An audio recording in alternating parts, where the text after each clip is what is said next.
On WhatsApp, no one can see or hear your personal messages. Whether it's a voice call, message, or sending a password. To WhatsApp, it's all just this. So whether you're sharing the streaming password in the family chat or trading those late-night voice messages that could basically become a podcast, your personal messages stay between you, your friends, and your family. No one else. Not even us. WhatsApp. Message privately with everyone.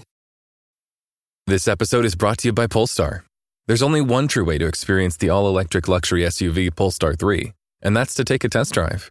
It can go from 0 to 60 in as little as 4.8 seconds with the dynamic handling of a sports car. But to truly understand how it commands the road, you need to be behind the wheel. Up to 350 miles of range, the 3D surround sound system by Bowers & Wilkins. It's all something you have to experience to believe. So book your test drive for Polestar 3 today at polestar.com. Hello, friends and family. Welcome to the Sober is Dope podcast. I'm your host, Pop Buchanan, and I am excited to announce the return of Sober is Dope. I took quite a long break from my last episode in July, and I just want to thank everyone in the community for your patience. And I want to explain why I took a break, and I did some exciting things going on. So we'll do a couple of updates, and I'll bring everyone up to speed. First thing I want to say is I'm extremely proud of the community because I'm watching everyone online thrive. I'm seeing so many of us, like we made it through 2024. I mean, we're getting towards the tail end of the year. And I'm seeing so many of you out there really doing your thing in recovery, and I'm really excited. And when I'm not doing the podcast, I'm trying to give value on Instagram and social media. And but the most important thing is that you're thriving and I'm thriving. And I grew a lot as a person, as an individual from when we first started Sober is Dope over 5 years ago. And I'm extremely, extremely proud to be a part of this community. So with that said, thank you for your patience. We're about to ramp up. We're going into a whole new wave of episodes. I'm going to be doing a lot of community building. Anyone that would like to be interviewed on the Sober is Dope podcast, please inbox me at Sober is Dope on Instagram. And I want to start introducing group podcast episodes where we do a Zoom call with like 4 or 5 people and we all just talk about recovery and give different perspectives. So if you want to be a part of that, also inbox me on Instagram. So some good news. For the better part of the last 2 years, I've been finishing up and writing the second Sober is Dope book. And I'm really excited to produce part 2 to Sober is Dope. This book is going to be more focused on how to use the new year to reset your intentions, whether you're want to recommit into your recovery, or if you're new in recovery, or if you're sober curious and you want to try to use new year and your new year resolutions to kind of transform your life. And I'm really been excited about this. I kind of had this book on my heart.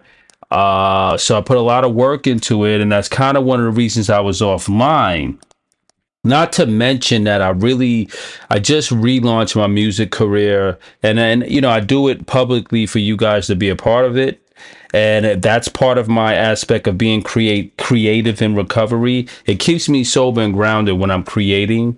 And relaunching my music career and actually taking it seriously was important because, you know, most of you may not know, I've been doing music for over 20 years, but addiction damaged my ability to be creative and really to create quality music. And it just almost had me just almost near death and almost retired. And if it wasn't for my friends and family who encouraged me to actually not give up on myself, I probably would have never thought about doing music again. And I love it so much. It's a part of my life. I grew up with a father who was part of a calypso steel band.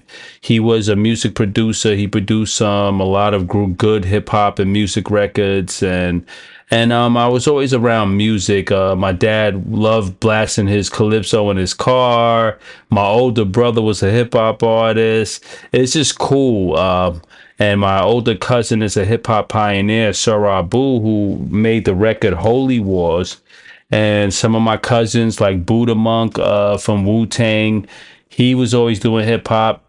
So I grew up surrounded by music and just love, and I always was doing music and poems and stuff. And the fact that addiction had the power to truly make me believe that I was washed up and music is for young people, you shouldn't be doing this, and I should retire. And it was just a lie. And so relaunching my music career was an act of defiance, and that's what I've been really doing. Last year, September 29th, for my birthday, we relaunched the company Grand Echelon that I started with my friend Nudge, who's also recently sober. Nudge should be celebrating 2 years of sobriety soon, if not already, which is amazing. And so I've been doing a lot of work. My girlfriend Jen, she's approaching 2 years in February. She's been doing a lot with her health, and so, I was trying to save my girl's life, and at the same time, some of my close friends really needed my help. I was there for you guys on the social media, and I was going through kind of a health scare myself. I have a rare disability called multiple chemical sensitivity, or hyperosmia, where I'm truly like allergic to strong scents, and it's really debilitating, and the damage is really depressing sometimes because I have to be very isolated. I'm really struggling to try to find a cure. I had to lose weight. I had to do a bunch of things to kind of help my doctors get at least my body under control and my hormones under control. I found out I had hypothyroidism, and I may have had it for years and didn't know. Again, I was smoking and drinking for over 20 years. So, you know, what can I say? Although it's difficult, I think I got away pretty decently, considering that I was a crazy person that was like unstoppable in my addiction. And I'm just happy to be alive. But with that said, that's kind of all of the reasons why I had to kind of just take a break, and because I didn't want to come on a podcast distracted, and that does not serve you.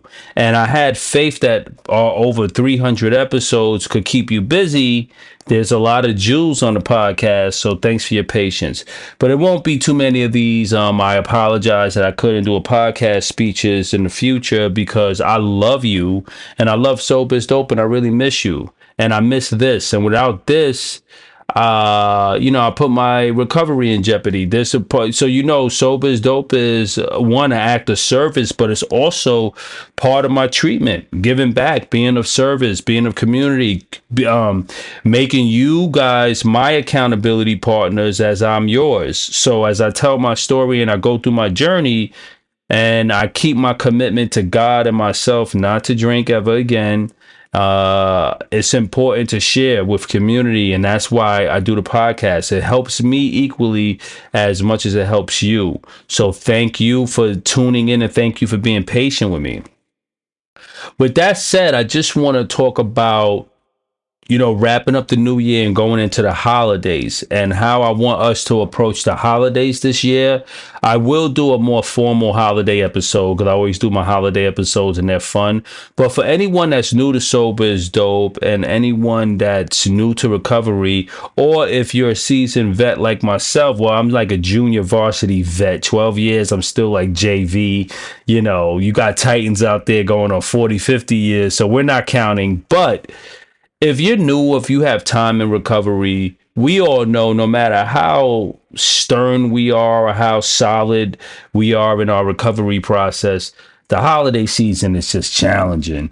We could start with the financial stress alone that could put you in a state of depression and fear, and consistently worrying about gifts and all of this crap.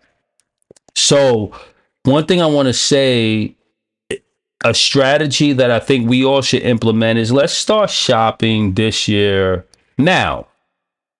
Between now and, let's just say, Thanksgiving, we should try to get a lot of our shopping done, the bulk of it. So by December, we're not running crazy and stressing ourselves.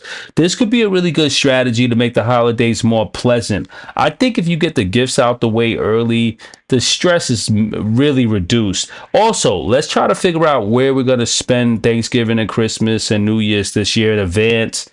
And let's make sure we plan properly. So if we do host parties or if we go to someone's party, we're mentally prepared, right? Because relapse comes through many different avenues, but one of the main things is stress, and financial stress is one of the big crucial drivers to relapse that most people don't talk about.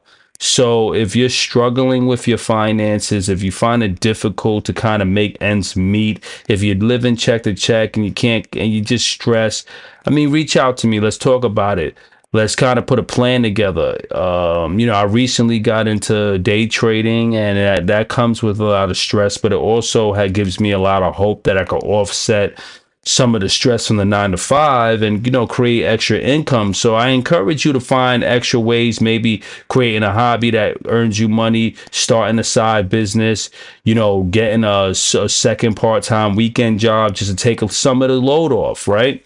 So that's a strategy. The other thing I want you to be mindful of is the holiday seasons is a time where you can miss your loved ones. And we talk about grief and stress a lot in recovery, and how our grief could lead us to be depressed or lead us to kind of fall back into these negative mental health channels where we struggle with things like PTSD from our past and depression and anxiety, fear-based depression, and things like procrastination and toxic thought ruminations and just grief and all of these things that kind of just get you in kind of like this toxic cycle. You start spiraling.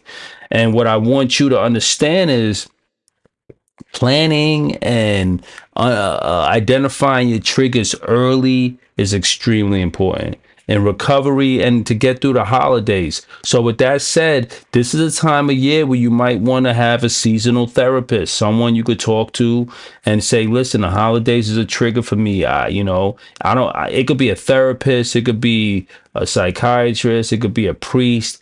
I know some of us don't have money for therapy and stuff like that. It could be a family member you trust. It could be me. It could be an accountability partner, someone that you say, hey, let's talk about our stresses together. Because sometimes, Renee Brown talks about this, like how to get rid of guilt and shame. It's like sharing the source of your guilt and shame with someone else, like confessing and letting it go, kind of talking about what you hold in secrecy. Because if you hold things in secrecy, that's how fear and shame festers. So what you will want to do in those cases is say, I'm holding these things that's troubling me in. I can't go to my spouse with it. I can't go to my best friends with it. I can't go to my colleagues with it because it's so embarrassing. You have to find a neutral third party, someone who's compassionate enough to hold space, to hold your secrets and to hold your fears. And just by sharing that with another person could unload great amounts of the fear and guilt and anxiety and depression and all these things. So if something is bothering you, I'm speaking in a very broad way to kind of touch everyone, but if deep down, if something is bothering you, something is on your chest and on your heart and on your mind, and it's interfering with your sobriety in a subtle way, in a minute way, that's a major trigger, because those subtle triggers and those subtle anxieties tend to snowball into major problems on your recovery journey. Okay. All right. So with that said, that's my advice. So that's my basic advice for the holidays. Use Halloween in October and the rest of October to set the stage for Thanksgiving, Christmas, and New Year's. All right. Around Thanksgiving, I will drop the Christmas and New Year's and how to survive the holidays episode. And you'll be getting the new book, which is called Sober New Year's, which is just about us framing the New Year's as a recommitment part of and a focal point of our recoveries. I'm really excited about this. I should be putting that out around November 1st. maybe November 15th, to set us up for the holidays. We have a chapter in there on how to deal with the holidays. We have a lot of stuff in that book. It's way more diverse than the first book. And speaking of the first book, Sober is Dope, I just want to explain to everyone why I wrote Sober is Dope the way I wrote it, because I know it could kind of like, it may have alienated some people. And I want to just say, if you're listening and you have the book and you really couldn't connect with it, I mean, a majority of people can, but I grew up as a really Catholic kid in a church, and when I got older and really got into a dark place and was kind of estranged from my faith, I got into a lot of woo-woo stuff and alternative faiths and all this crazy stuff. And it just put me in a really dark place. And it was a time where I really had to recommit back to my faith. And that brought me closer to God and Christ. But I'm a Christian at heart, right? And if you know the Sober is Dope story, I was lost and on my deathbed, and I had nothing else I could do besides kind of like surrendering and getting on my knees and praying. And I was extremely shocked to hear, to kind of have this visceral, vital spiritual experience where I heard a voice that I identified as God or my higher power. And that voice was enough to kind of catapult me into like just transformation and being willing to learn everything and never go back to alcohol. With that being said, I didn't think I could write my first book and not identify faith and the power of a higher power. And this is why, because even if you don't believe in God and Christ, one thing we all know is that there is an evil aspect of addiction, drugs, alcohol. We all got so drunk or high and blacked out to a point where we did things that was so far out of our character, it kind of mimicked possession, or it sort of mimics some form of out of body, dark, menacing kind of spirit or behavior, right? I hear it all the time. I interview everyone, you hear it. I was driving down the road naked on the wrong side of the street. You could have died. You would not do that in your normal state. It's almost like something, the alcohol and the drugs could bring behaviors out of us that actually tries to kill us, and it kills people every day. We just found out a kid, I forgot his name, but it was a music artist, fell off a third-story balcony somewhere, overseas, and it's kind of weird. We don't know. It's mysterious on how it happened, and people are kind of speculating. But I'm one of the lucky ones, and you're one of the lucky ones. We kind of found our sobriety before the darkness of our addiction killed us, and that kind of evil nature of it takes a level of spirituality, or at least some form of intervention, to kind of deal with that darkness. And there is millions of ways to get sober, and you can get sober without God. You can get sober without a higher power. Sober is Dope does not preach that you need God to get sober. I needed God to get sober. You don't. You could just make up your mind and say, I'm done, right? But I wanted you to have something for when you found yourself maybe in a relapse state, or if you're in active addiction and you're in that darkness, or you're someone that's so spiritually lost, or just so lost through your addiction, you had a roadmap. You had something that had the power to break the evil spell of the addiction on you. It was a gift. It was an insurance policy. It's that worst case scenario where you lose your mind and don't know where you are anymore, and you somehow relapse and you lose it all, and you feel like your life is spiraling. You could always say, wait a minute, I know there's a book with prayers that was blessed by people that were sober and beautiful, that really spent over 3 years putting together the words with power that could snap a person out of their spiritual derangement caused by addiction. That's why I did that. The other reason why I did it was because it was my truth, right? It's part of my truth. I'm a very multifaceted, multi-hyphenate individual. So I could write a book on how just meditation alone could keep you sober. I could write a book how yoga could keep you sober, how boxing could keep you sober, how music could keep you sober, how sex could help you in sobriety. I mean, come on. Life and our ability and our paths towards recovery has to have many roads. You have to have a well-rounded treatment kind of matrix to survive this thing. Like, I can't just survive it on prayer. I need to meditate. I need to run. I need to exercise. I need to monitor my sleep. I need to take breaks from the podcast. I need to take breaks from social media. I need dopamine detoxes. I need love. I need hugs. I need community. I need service. I need creativity. I need all of these things. So in Sober is Dope, it wasn't just about prayer. It was also about the science of how shifting your mindset can help you, and how affirmations, affirming yourself in a positive, right, can help you reverse negative years of toxic mind chatter, the toxic voices, that dark passenger that tells you a piece of shit, you'll never be anything, the toxic reverb of our parents or those that we love and trusted that said hurtful things to us that we internalize and believe, you know, whether it's siblings, friends, spouses. People get drunk. People tell you things when you're a kid, and it sticks with you. You're ugly. You're never gonna be anything in life. You're never gonna be like your brother or sister, and all of these things. Or you're stupid. You're dumb. You're never gonna be anything, and you always gonna be a junkie. You always gonna be an addict. These are the things that some of us have playing through our head like a broken record on repeat forever.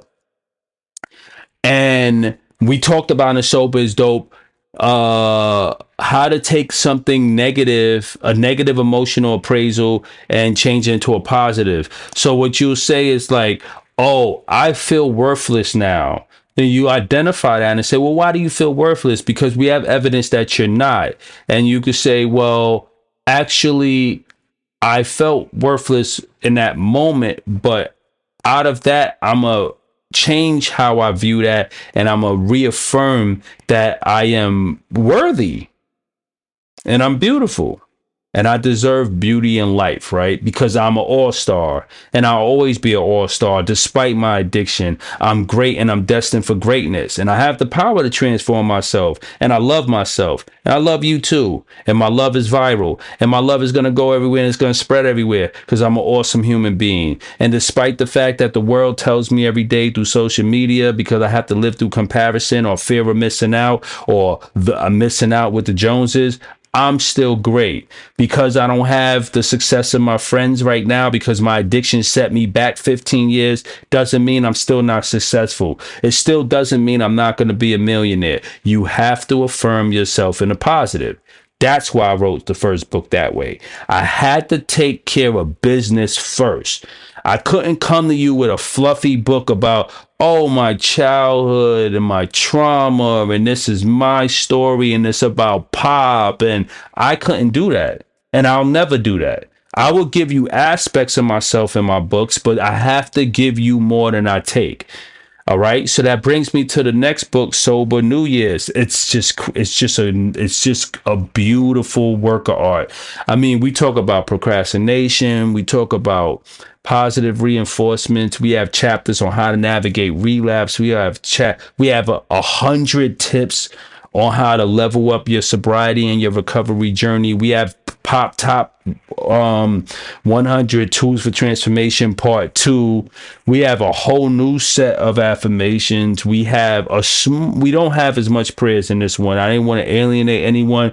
But we do have a small section called powerful higher power prayers. That's just general prayers. You're not talking to a specific God or a specific religion. It's just general, right? Higher power prayers, right? And the reason why I did that is if you want to get the heavy stuff, you got Sober is Dope. But this book is going to be great.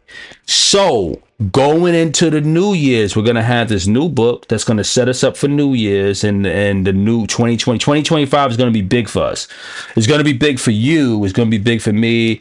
And I believe we're going to all do some great things in 2025. We're going to have a new president. We're going to be in a new year. We're going to have more time under our belt. I think as a planet and as a society, we're starting to get a little bit more wise about health. You know, thanks to social media, we're starting to understand the toxicity of junk foods and eating poor diets and being overweight. And we have now medical weight loss that can help us. You know, you got the Ozempic craze. You got doctors out there that specialize in longevity now. You have more tools at your disposal than we had in the last 100 years as far as health and mindset that just developed in the last year or two. And with all of that being said, it makes me really hopeful that if you take these new things that's emerging and you incorporate them into your recovery, come on, sky's the limit. You know, I give you an example. I never thought I could get my health back in a specific way where I will look like I did when I was young. I will look like actual, like my family say, Poppy from college and Poppy from high school, right? Because I was sitting on years of inflammation, years of depression, years of smoking, years of addiction. And then when I got sober, although I was trying to do the right things, I had no idea about how to eat healthy and how to do certain things. And I just was totally like lost. So I was trying to be good, but I didn't know all the rules. And when you don't know the rules, you don't know how to break them or you don't know how to enforce them, right? So I just literally gained like literally 40 or 50 pounds over my actual threshold. So normally I would be somewhere between 170 pounds. Well, I'll say as a young adult, I was around 170, 185, right? That's normal. I would look really slim like that. The highest I would be able to go is 200 and kind of still look good, but I'll kind of like muscular. I was at 240 straight for the last 4 or 5 years. Now, I was almost 50 pounds overweight, carrying all of this inflammation. I was getting sick all the time. It could have contributed to my nose. I caught COVID. I developed a disability with my nose where I can't process smells. I have a deviated septum, chronic rhinitis, all of this stuff. It's been a pain. And I'm telling you this because I'm human. And like I said, I have to explain to you what I'm going through so you understand when I go through these little ups and downs. But all of that brought me to a point of studying in science where I was like, you know what? I could get my health under control, and it's so empowering. It's so empowering understanding the rules and saying that I'm going to lose 50 pounds in 2025. I'm going to look better than I ever did. And despite my ailments and despite my disabilities or despite whatever I'm going through, I could still fight and still feel good about myself and look good about myself. You know, now my girlfriend and I, we go shopping, mainly to Goodwill because we're thrifters. But it helps us, and we got this thing called Drip, and we try to find like cool, unique clothes that make us feel happy, and we always into these makeovers. Like, let's keep making ourselves over. The makeover effect, the extreme makeover effect. It has something to say about loving yourself and taking care of yourself, and that propelling your recovery into a nice space. One thing we all could agree on is when we was in our addiction, we didn't even know what clothes we was wearing. I was going days with the same pants on with no underwear and not even like just wilding out, you know. Luckily I was young and I wasn't smelly, you know, because I was young and I'm not a nasty person. It was just in a pursuit. We would party for 2 days straight before you jump back in the water, you know.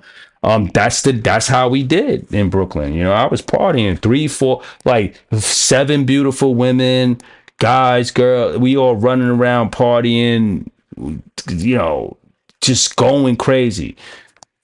It was good times and it was bad times, right? You know, I was saying to myself the other day, I was like, you know, not every part of our addiction was horrible, but we are humans, and we were trying to find refuge in our drug of choice, and we were either running from the world or running from ourselves, right? We can't demonize our younger selves or the addictive persons that we were. We can't villainize us. We have to love that person too. And we can't act like we were totally like we were almost demonic and possessed. We were humans. We still had fears. We still had apprehensions. We still worried. We had anxieties, and we had to carry the sadness because we all knew we was in our addiction. People think addicts don't realize it. Now, I want you guys to apologize. I'm very old school in my recovery, and I know we have this new woke movement. So I don't know if the word addict anymore is acceptable, but if it's not, you know what I'm talking about. But being stuck in your drug of choice, your substance misuse or whatever, we were unhappy, sad, and broken. So that was a period in our lives that we needed more love than we probably gonna need now. So to not love that person is to not honor the journey you were on. So part of my recovery is looking at my pictures and saying, man, I love that little guy because it seemed like my little brother. Like when I look at my pictures, like when you look at the Sober is Dope book in the before and after picture, I was 28 in that picture. I was a grown man, but I felt like a kid. It was like almost like the addiction kept me in this arrested development of teenage behaviors, even though I was an adult. And when I look at that picture, it's like, damn, man, I love that guy. That little guy there, that young guy there, that little brother of mine. So I feel like that guy's dad now. That's how much I grew spiritually, right? And I look at that guy and I say, man, I was chain smoking. I was always stressed. I'm a cry, man. I can't go there. I can't. It's too powerful, man. It's too much. All I'm saying is I love him as much as I love me, right? And I want you to think about your addiction and say, I forgive you, man. And I understand you was hurting and you was misguided and the world took you into a dark place and you was stuck. And how the addiction treated you was terrible. The addiction was tearing you from the inside out, but it was giving you some comfort from all the pain of the world. So we can't demonize ourselves, but we have to say we're never going back there because we found better ways to cope, better coping mechanisms, and we deserve better. And because we know we could look at that younger or that different version of ourselves as maybe like a child of ours or a younger sibling of ours, like a younger, something that we love without judgment, we could always protect that person by reinforcing and recommitting to our recovery today. So this episode is about loving yourself, the addictive part of yourself, the sober parts of yourself, the depressed parts, the PTSD parts, the trauma parts, all of it, everything that's fearful, everything that we're afraid of, everything that we try to dust under the rug and hide. Every time we don't want to look at that picture, those cringe moments when we see a photo of ourselves acting stupid at a party, with no shoe on and your underwear is half off and you like, damn, man, I was a hot mess, man. What was I doing? All of the times you woke up embarrassed and someone had to replay your night and you're listening to talk and narrate your story and you have no idea what's going on, and everything they're telling you is so embarrassing that you just like, damn, man. My girlfriend and I was always laughing, like she would have like, because maybe you don't know, my girlfriend and I was together for the whole period of my the latter part of my addiction, right? That kind of like 7 to 10 year run. And hey, shout out to Jen Ruff, my boo, my baby. October 15th, we celebrated 15 years together. So as you know, I've been sober for 12 years, and the 3 years prior to that we spent 3 years in love, partying and drinking and doing everything we could to just escape our pain. She was coming out of a bad breakup. I was coming out of a bad breakup. Our addictions and depression was grief-based addictions and depression. We lost our shit when we lost the people that we love. When her boyfriend dumped her, my girlfriend dumped me, because of our addictions, we spiraled darker, deeper into addiction. And then we came together through that trauma bond and formed this love that was it wasn't toxic, but it could have killed us because we was just two kids lost in love that was extremely addictive. I got sober first. It took her many years later to find her sobriety, but by the grace of God, she's sober. And like I said, she'll be celebrating 2 years. But we were laughing the other day because it was a cute story that we both used to do this, but she was really adorable how she did it. And this is part of us being able to it takes some time in recovery so before I say this, I'm gonna put a disclaimer out there. If you're new to recovery, you're not gonna understand how I'm able to laugh at this, because the first 5 years I wouldn't even talk to anyone about my addiction, right? It took me 7 to 8 years into my addiction to even start the podcast, right? So, into my sobriety.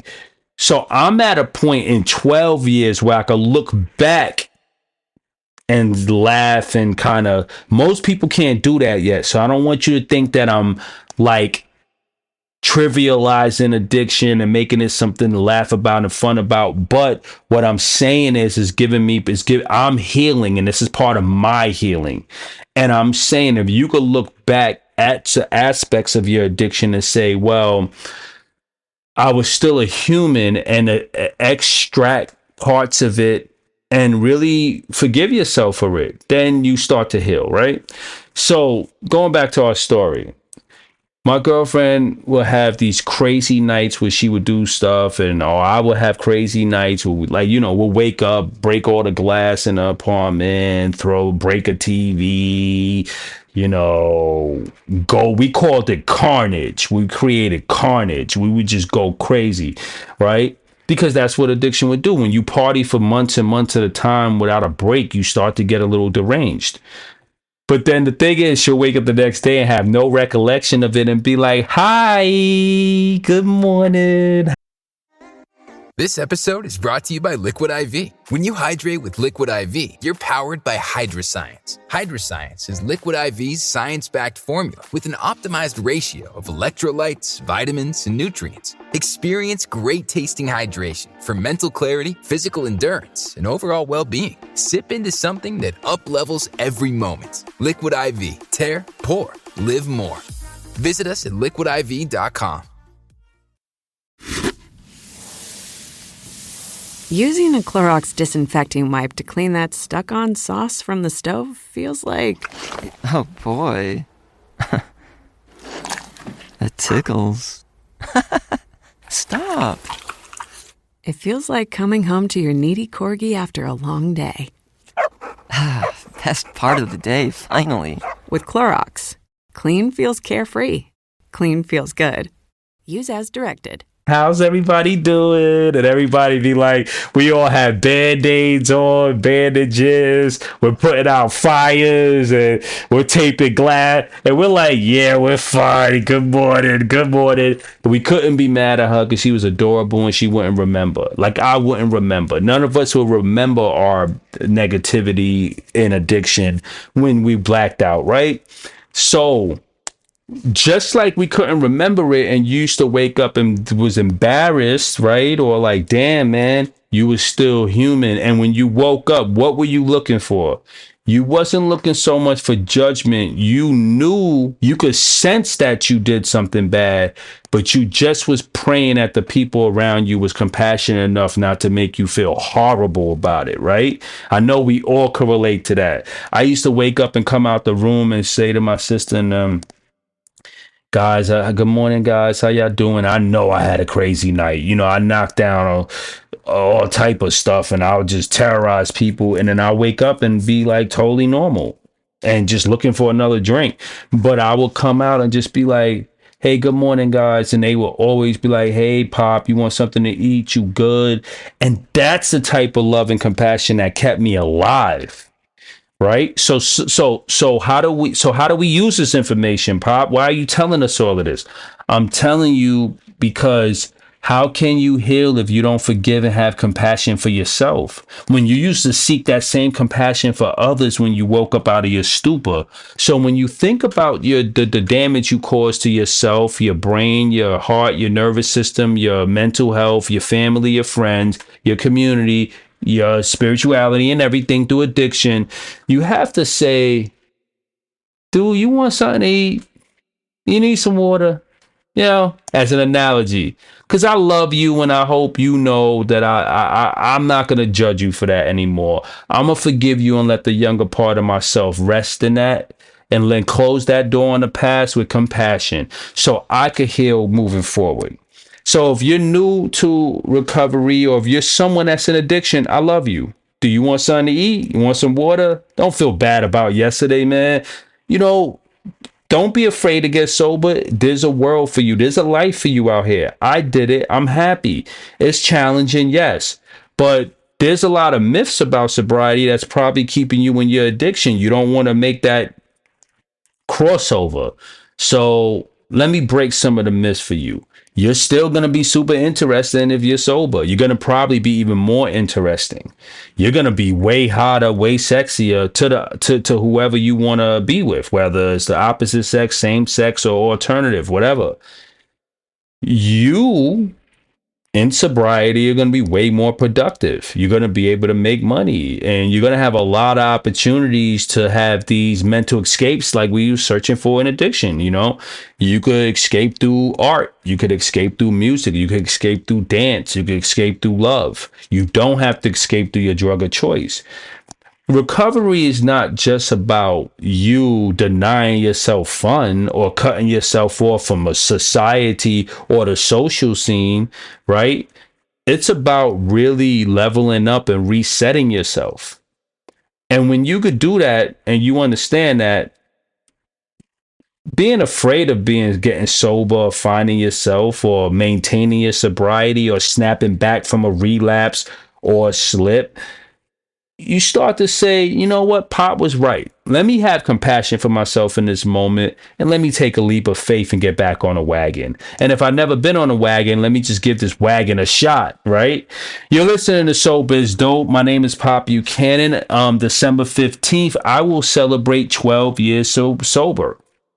I use art, music, God, spirituality, family, friends, community, podcasting, writing, food, work, creativity. That's my thing. Hot showers. I take like 7 of them a day. To maintain my happiness and recovery and to be well-rounded, right? I'm always available for you. You can always find me. All right. My email is sobersdopebook@gmail.com or sobersdope@gmail.com. I have 2 emails for my recovery community. You can also reach me at monkhealing.com, monkhealing @gmail.com, Monk Healing. And you can always also follow us at Monk Healing. But long story short, I'm here. I'm for you. And I want to reframe how we looked at ourselves in our past. I want to destigmatize who we were, who we're afraid to confront, that dark passenger. Bring some light of and love to that dark passenger to heal the person we are today. And I want you to embrace your higher self, like your higher calling. As you have seen lately that a lot of people just dying, a lot of we just lost James Earl Jones. We lost, there's a rapper in Brooklyn, Ka. We lost a lot of people, man, just back to back. And life is short and it could be long at the same time. But what we know is that tomorrow is not guaranteed to anyone because it's just not. We just know people wake up, they get in car accidents. People wake up with weird diseases, I'm kind of learning not to get so banged up about death. Losing my dad at 13 years old, I always hate that. Just the concept just depresses me. The fact that I know I'm going to die one day, whether it's my goal is to die at 120 years old or maybe 100. I think at 98, I'll say, all right, God, I'm cool. But I always think about that. Like, damn, there's gonna be a day when I'm not gonna be here physically. I'll exist forever spiritually, and y'all can't take that from me. That's just my personal belief and faith, and I have a lot of evidence to that. But this is not the podcast for that. But what I do know is that there should be continuity in our consciousness and our souls and our spirit and all of the beautiful things that make us us without our little flesh bag of a spacesuit, right? So, with all of that being said, I would love to end this podcast by saying I love you. And because tomorrow is not promised, give yourself a break and give yourself a shot to be great and to live again and to breathe again, to love again and to be free again. Because what we do understand is that addiction is a never ending trap that throws you into a never ending rabbit hole. And when you take that pill, there's nothing but hell to pay in your mind, body, and spirit. And with that hell comes a lot of doubt. And some people don't make it. Some people kill themselves because of this hell. Some people overdose in this hell, whether they meant to or not. This thing called addiction could drag you into a state of darkness where you cannot come back from. So while you have a shot, use this message as a lifeline. And if you're out there and you're in a dark place, there's always a space in my heart, and I will always hold space for you. You can always hit me up. All you have to do is say, Pop, I'm in active addiction. I'm in a dark place. Can you talk? And I'll say, hell yeah. Hell yeah. All right. My name is Pop Buchanan. I love you. And to everyone who knows me, thank you for supporting me. And thank you for being patient. I had a hell of a 3 months. And, now you have a well-rounded idea why I took a little break. But we're about to turn it up, baby. Sober is Dope is back. I'm going to try to do an episode once a week if I can. All right. So hold me accountable. I do get busy, but I do prioritize you because you're on the same journey with me, and I love all of you. All right. That's it for me. That's my 5 minutes of sobriety packed in 30. I'll see you on the other side. I'll catch you on the other side. Over and out. God bless you all. Peace.